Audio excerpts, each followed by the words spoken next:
ودائما مع عجينة المسمن اللي بحال ورقة البسطيلة اللي معتمدة عندي وما عمرها حشمتني. صراحة بزاف الأخوات كيشكروني على هاد الطريقة، وكلهم كاتبين لي أنها نجحت معاهم ولاو معتمدين عليها بزاف، لاني صراحة رخيصة كما كنقولوا، ما مكلفات وكتجي ناجحة بدون ما نشريو ورقة البسطيلة. اعتمدوها في رمضان، اعتمدوها في أي حاجة بغيتو تحضروا بها على حسابيتي، لأن الطريقة ناجحة مليون في المية. هنا الحشوة راها اقتصادية وكتجي معلكة.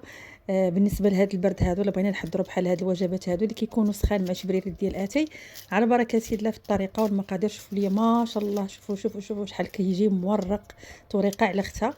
نتمنى طريقتي تعجبكم، ونبداو ونقول لكم السلام عليكم، واش اخباركم؟ نتمنى لكم خويا تكونوا بخير وعلى خير، على بركه الله في الوصفه. واسمحوا لي الا طولت عليكم. غادي نبداو دائما بالحشوه البنات، هي الاولى باش نخليوها تبرد باش ما تقطعش لينا العجينه. كنحتاجو هنا نص كاس تاع الزيت مخلط ما بين زيت الزيتون والزيت العاديه، مع 3 البصلات حتى 4 الا كانوا صغار، كانوا كبار غير 3 مقطعين او مشلضين، مع 3 الفصوص ديال الثوم حتى ل2 الا كانوا كبار حتى هما مشلضين. كنشحروا المكونات هما الاولين، البصله مع الثومه، وكنزيدوا هنا مقدار ديال صدر ديال الدجاج يكون مطحون. يفضل طحنوه ما تقطعوش، لا غيقطع لكم العجينه. هنا طحنته، غادي نشحر البصله وصدر ديال الدجاج مع الثومه حتى يتبلوا ياخذوا داك المذاق ديال البصله مع الثومه. وغنزيد هنا البابريكا. بابريكا هي التحميره، معلقه كبيره تكون ممسوحه. الفلفل الاسود كينجبير، وكنضيفوا العطريات ديال الدجاج هادو غير معلقه صغيره، والملحه. كنخلطوا المكونات مع بعضياتها مزيان حتى كيتبلوا. وكنزيدوا هنايا الكورجيت، وكنزيدوا الجزر اللي هو خيزو والقرعه محكوكين على هذا الشكل. وكنضيف هنايا شويه ديال القزبر ولا معدنوس، وكنخليها طيب. من بعد كنطفي عليها. مازالين غنزيدوا واحد الاضافات اخرين هنا في العجينه: 3 الكيسان ديال الطحين العنبه، ديال طحينه الفورس او الطحين الرطب، نص كاس ديال الفينو، معلقه ديال السكر صغيره، معلقه صغيره ديال الملحه. وكنعجنوا نخلطوا النواشف مزيان، وكنعجنوا بالماء اللي كيكون عادي، ما كنسخنوش الماء، داك الماء اللي كنشربوا لاني ما فيهاش خميره بلا ما نسخنوا الماء. غادي نلمها نعجنها مزيان، ندلكها حتى تولي رطبه في اليدين، لان العجينه ديال التوراق خاصها تكون مدلوكه. البنات ما تجمعوهاش، حطوها في بلاستيكه. اللي بغى هكايا ما يدلكهاش يحضرها قبل واحد 4 سوايع ويخليها في بلاستيكه، تلقايها اختي شويه مدلوكه. ولكن ما يفضل دلكي مزيان وديرها في بلاستيكه، وتخليها ترتاح على الاقل 40 دقيقه ولا ساعه المكانه حتى دوزي تلقايها هكا رطبه. ملي غترجعي لها تلقايها رطابت. هنا البنات غادي نشكل 4 الكويرات كبار. عندي هنا الزبده مذابه وعندي الزيت، كنخليهم يرتاحوا واحد ربع ساعه المره الثانيه، وكنرجعوا نبداو هنا نسرحوا في القريصه ديالنا ولا في المسيمنه ديالنا الاولى. العجينه البنات راه غتشوفوها في وصفات اخرى انا شاركتها معكم شحال من مره، فما عاودتهاش. هذه هي المعتمده عندي اللي غنبقى دائما نشكرها لكم. رانا كنحضر بها دابا وصفه اخرى، نتوما كتشوفوا دائما هذه الاخوات اللي يلا غادي يشوفوا القناه ديالي اعتمدوا طريقتي في العجينه، وغتشكروني عليها بالنسبه لشي حاجه اللي بغيتوها تجي مورقه ومقرمشه. هنا كما كتشوفوا طلقت القريصه او سرحتها مزيان. النتيجه ديال الدليك راه كيبان لكم. لما دلكتوش ما غتجيكمش هكايا العجينه كلها فقاعات. تورقوا مزيان حتى يبان لكم السطح اللي كتخدموا عليه. كتضيفوا الزبده.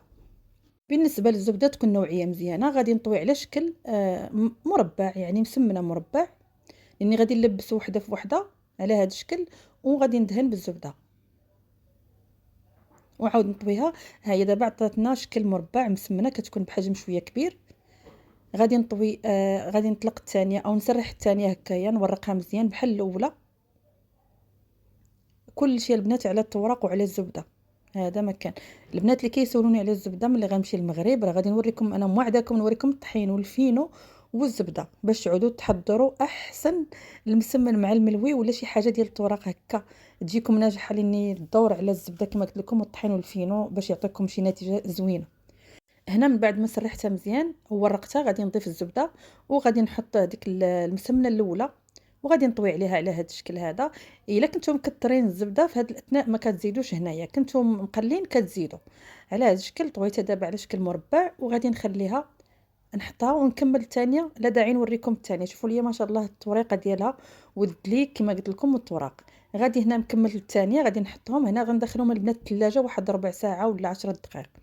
الحشوه غادي نزيد لها الجبن مع الفرماج الجبن اللي هو الفرماج موتزاريلا والزيتون مقطع، وعاود زدت لها ربيع مقطع باش يعطيني داك المذاق البنات، وعاد عاود زدت لها واحد الفلفله حمراء، بغاو ليا الفلفله، راكم تشوفوا الحشوه فيها فلفل. عاود زدت ليها البنات فلفله حمراء، بغاوها ليا حتى بديت بغا نبدا نعمر، وعاد قليت فلفله وعاودت حضرت يعني خلطتها مع الحشوه.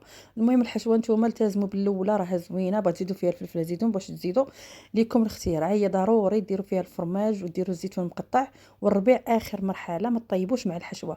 بالنسبه اللي غادي تسولني على الجبن الموتزاريلا، ديري غير جبن مثلث او كيري، قطعيه وضيفيه في الحشوه. هنايا بعد ما خلينا العجينه 10 دقائق حتى ربع ساعه في الثلاجه، كنتي زربانه خليها واحد 5 دقائق في الفريغو، كتجمد ديك الزبده وحتى هي كتساعدنا في الطوراق.